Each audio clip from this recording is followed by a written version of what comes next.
ನಮಸ್ತೆ ಫ್ರೆಂಡ್ಸ್, ಹೇಗೆ ಶ್ರೀಮಂತರಾಗೋದು ಅಂತ ಈ ವಿಡಿಯೋದಲ್ಲಿ ತಿಳಿಸ್ಕೊಡ್ತೀರಿ. ರಾಬರ್ಟ್ಗೆ ಇಬ್ರು ತಂದೆ ಇರ್ತಾರೆ. ಒಬ್ರು ಪುವರ್ ಡ್ಯಾಡ್, ಇನ್ನೊಬ್ರು ರಿಚ್ ಡ್ಯಾಡ್. ಕನ್ಫ್ಯೂಸ್ ಮಾಡ್ಕೋಬೇಡಿ. ಒಬ್ರು ಅವರ ಸ್ವಂತ ತಂದೆ, ಇನ್ನೊಬ್ರು ಅವ್ರ ಫ್ರೆಂಡ್ನ ತಂದೆ. ರಾಬರ್ಟ್ನ ತಂದೆ PhD ಮಾಡಿರ್ತಾರೆ. 4 ವರ್ಷದಲ್ಲಿ ಮಾಡೋ ಗ್ರಾಜ್ಯುಯೇಷನ್ 2 ವರ್ಷದಲ್ಲಿ ಮಾಡಿರ್ತಾರೆ. ಅವರ ಫ್ರೆಂಡ್ ತಂದೆ ರಿಚ್ ಡ್ಯಾಡ್ 8th ಕೂಡ ಪಾಸ್ ಆಗಿರೋದಿಲ್ಲ. ಬಟ್ ಇಬ್ರು ಕಷ್ಟಪಟ್ಟು ಕೆಲಸ ಮಾಡ್ತಿರ್ತಾರೆ. ಇಬ್ಬರಿಗೂ ಒಂದೇ ರೀತಿ ಸ್ಯಾಲ್ರಿ ಬರ್ತಿರುತ್ತೆ. ಬಟ್ ರಾಬರ್ಟ್ನ ತಂದೆ ಫಿನಾನ್ಷಿಯಲಿ ಸ್ಟ್ರಗಲ್ ಪಡ್ತಿರ್ತಾರೆ. ಅವ್ರ ಫ್ರೆಂಡ್ನ ತಂದೆ ಇಡೀ ಸ್ಟೇಟ್ಗೆ ರಿಚೆಸ್ಟ್ ಮ್ಯಾನ್ ಆಗಿರ್ತಾರೆ. ಹೇಗೆ ಅಂದರೆ ಅವರು ದುಡ್ಡನ್ನ ನೋಡೋ ರೀತಿ ಆ ಥರ ಇರುತ್ತೆ. ರಾಬರ್ಟ್ನ ತಂದೆ ದುಡ್ಡು ಬಗ್ಗೆ ಯಾವಾಗಲೂ money is the root of all evil ಅಂತ ಹೇಳ್ತಿದ್ರು. ದುಡ್ಡೇ ಎಲ್ಲ ಕೆಟ್ಟದಕ್ಕೂ ಕಾರಣ ಅಂತ. ಅದೇ ಅವ್ರ ಫ್ರೆಂಡ್ನ ತಂದೆ lack of money is root of all evil ಅಂತ ಹೇಳ್ತಿದ್ರು. ದುಡ್ಡು ಇಲ್ಲದೆ ಇರೋದೆ ಎಲ್ಲ ಕೆಟ್ಟದಕ್ಕೂ ಕಾರಣ ಅಂತ. ಐ ಕಾಂಟ್ ಅಫೋರ್ಡ್ ಇಟ್ ಅಂತ ಹೇಳ್ಬಾರ್ದು. ಏನಕ್ಕೆ ಅಂದ್ರೆ ಐ ಕಾಂಟ್ ಅಫೋರ್ಡ್ ಇಟ್ ಅಂತ ಹೇಳಿದಾಗ ನಮ್ಮ ಬ್ರೈನು ಲೇಸಿಯಾಗಿ ಆ ಪರ್ಟಿಕ್ಯುಲರ್ ಕಾನ್ಸೆಪ್ಟ್ ಬಗ್ಗೆ ಯೋಚನೆ ಮಾಡೋದು ನಿಲ್ಲಿಸ್ಬಿಡುತ್ತೆ. How can I afford it ಅಂತ ಹೇಳಿದಾಗ ಬ್ರೈನು ಆ ಪರ್ಟಿಕ್ಯುಲರ್ ಕಾನ್ಸೆಪ್ಟ್ ಬಗ್ಗೆ ಯೋಚನೆ ಮಾಡಕ್ ಶುರು ಮಾಡುತ್ತೆ. ಅದರಿಂದ ಕೆಲಸ ಸ್ಟಾರ್ಟ್ ಆಗುತ್ತೆ. ರಾಬರ್ಟ್ ಅವ್ರ ತಂದೆ ಕಷ್ಟಪಟ್ಟು ಓದು, ನೀನು ಒಳ್ಳೆ ಕೆಲಸ ಸಿಗುತ್ತೆ ಅಂತ ಹೇಳ್ತಿದ್ರು. ಬಟ್ ಅವ್ರ ಫ್ರೆಂಡ್ನ ತಂದೆ ಕಷ್ಟಪಟ್ಟು ಓದು, ನೀನೊಂದು ಕಂಪನಿ ತಗೊಂಡು ಬೇರೆಯವ್ರ ಕೆಲಸ ಕೊಡ್ಬೋದು ಅಂತ ಹೇಳ್ತಿದ್ರು. ಮತ್ತು ರಾಬರ್ಟ್ ಫ್ರೆಂಡ್ನ ತಂದೆ ಏನು ಹೇಳ್ತಿದ್ರು ಅಂದರೆ, ಕಷ್ಟ ಇರೋರಿಗೆ ಮತ್ತು ಬಡತನಕ್ಕೆ ಡಿಫ್ರೆನ್ಸ್ ಏನಂದರೆ, ಬಡತನ ಅನ್ನೋದು ಪರ್ಮನೆಂಟು, ಆದರೆ ಕಷ್ಟ ಅನ್ನೋದು ಟೆಂಪ್ರವರಿ ಅಂತ ಹೇಳ್ತಿದ್ರು. ಫಿನಾನ್ಷಿಯಲ್ ಎಜುಕೇಷನ್ ಅನ್ನೋದು ತುಂಬ ಇಂಪಾರ್ಟೆಂಟ್. ಫಿನಾನ್ಷಿಯಲಿ ಹೇಗೆ ಹ್ಯಾಂಡಲ್ ಮಾಡೋದು ಅಂತ ತಿಳ್ಕೊಂಬಿಟ್ರೆ ಯಾವ ಪ್ರಾಬ್ಲಮೂ ಬರೋದಿಲ್ಲ. ಯಾವುದೇ ಟೈಮಲ್ಲಿ ದುಡ್ಡು ಬಂದರೂ ಅದನ್ನು ಹೇಗೆ ಹ್ಯಾಂಡಲ್ ಮಾಡೋದು ಅನ್ನೋದು ನಿಮ್ಗೆ ಗೊತ್ತಿರುತ್ತೆ. ಅದನ್ನು ಹೇಗೆ ಸೇಫ್ ಮಾಡೋದು ಅಂತ ತಿಳ್ಕೊಂಡು ಜೀವನದಲ್ಲಿ ದಿನೇ ದಿನೇ ಸಕ್ಸಸ್ ಕಾಣ್ತಾ ಬರ್ತೀರ. ಈಗ ಕೆಲವರು ದುಡಿತಾರೆ, ಅವ್ರ ಹತ್ರ ದುಡ್ಡೇನಿಲ್ಲ ಅಂತಾರೆ. ಏನಕ್ಕೆ ಅಂದರೆ ಅವ್ರು ಏನದ್ರ ಮೇಲೆ ಇನ್ವೆಸ್ಟ್ ಮಾಡ್ತಾ ಇದ್ದಾರೆ ಅನ್ನೋದೇ ಅವ್ರಿಗೆ ಗೊತ್ತಿರೋದಿಲ್ಲ. ಏನಕ್ಕೆ ಅಂದರೆ ಅವ್ರು ಇನ್ವೆಸ್ಟ್ ಮಾಡೋದಿಲ್ಲ ಲಯಬಿಲಿಟೀಸ್ ಮೇಲೆ. ರಾಬರ್ಟ್ ಹೇಳೋ ಪ್ರಕಾರ ಸಿಂಪಲ್ ವೇ ಅಸೆಟ್ ಮತ್ತು ಲಯಬಿಲಿಟೀಸ್ ಏನು ಅಂತ ತಿಳಿಸ್ಕೊಡ್ತೀರಿ. ಅಸೆಟ್ ಅಂದರೆ ಅದು ಏನೇ ಒಂದು ವಸ್ತು ಆಗಿದ್ರು ಅದರಿಂದ ನಿಮಗೆ ಇನ್ಕಮ್ ಬರುತ್ತೆ, ಅದನ್ನು ಅಸೆಟ್ ಅಂತ ಕರೀತಾರೆ.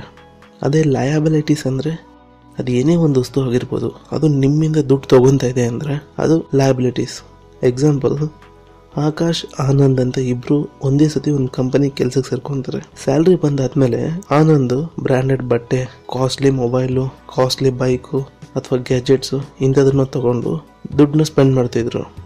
ಅದೇ Akash bonds, assets, share, real estate ಇಂಥದ್ರ ಮೇಲೆ ಇನ್ವೆಸ್ಟ್ ಮಾಡ್ತಿದ್ರು. ಕೆಲವು ವರ್ಷಗಳು ಕಳೆದ್ಮೇಲೆ ಆಕಾಶ್ ಹತ್ರ ತುಂಬ ದುಡ್ಡಿರುತ್ತೆ, ಬಟ್ ಆನಂದ್ ಹತ್ರ ದುಡ್ಡೇ ಇರೋದಿಲ್ಲ. ಏನಕ್ಕೆ ಅಂದರೆ ಬಂದಿದ್ದ ದುಡ್ಡೆಲ್ಲ ಅವರು ಎಕ್ಸ್ಪೆನ್ಸಸ್ ಮಾಡ್ತಿರ್ತಾರೆ. ಆಕಾಶು ಅಸೆಟ್ ಮೇಲೆ ಇನ್ವೆಸ್ಟ್ ಮಾಡಿ ಅಸೆಟ್ಟಿಂದ ಬಂದಿರೋ ಇನ್ಕಮ್ನ ಅವ್ರು ಎಕ್ಸ್ಪೆನ್ಸಸ್ ಮಾಡ್ತಿದ್ರು.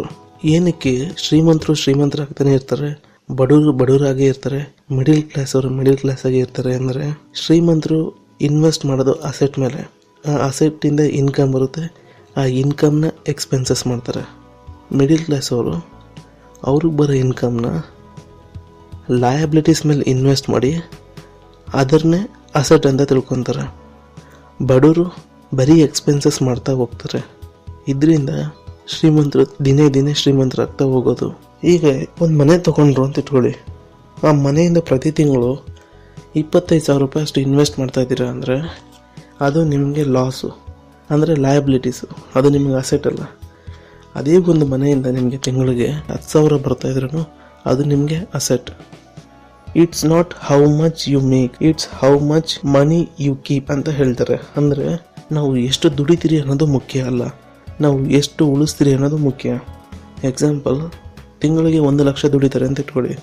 ಅದರಲ್ಲಿ 99,999 ರೂಪಾಯಿ ಖರ್ಚು ಮಾಡಿ 1 ರೂಪಾಯಿ ಅಕೌಂಟಲ್ಲಿ ಇಟ್ಕೊಂಡು ನಾನು ತಿಂಗಳಿಗೆ 1,00,000 ರೂಪಾಯಿ ಮಾಡ್ತೀನಿ ಅಂತ ಹೇಳೋರು ಮೂರ್ಖರು. ಏನಕ್ಕೆ ಅಂದರೆ ಅವ್ರು ಮಾಡ್ತಿರೋದು ಬರೀ 1 ರೂಪಾಯಿ ಮಾತ್ರ. ಇನ್ನೊಂದು ಹೇಳ್ತೀನಿ, ಹೀಗೆ ಕೆಲವರು ದಿಢೀರ್ ಅಂತ ಶ್ರೀಮಂತರಾಗ್ಬಿಡ್ತಾರೆ. ಬಟ್ ಅವರು ಕೆಲವು ದಿನಗಳಲ್ಲಿ ಮತ್ತೆ ಅವ್ರು ಹೇಗಿದ್ರು ಹಾಗೆ ಆಗ್ಬಿಡ್ತಾರೆ.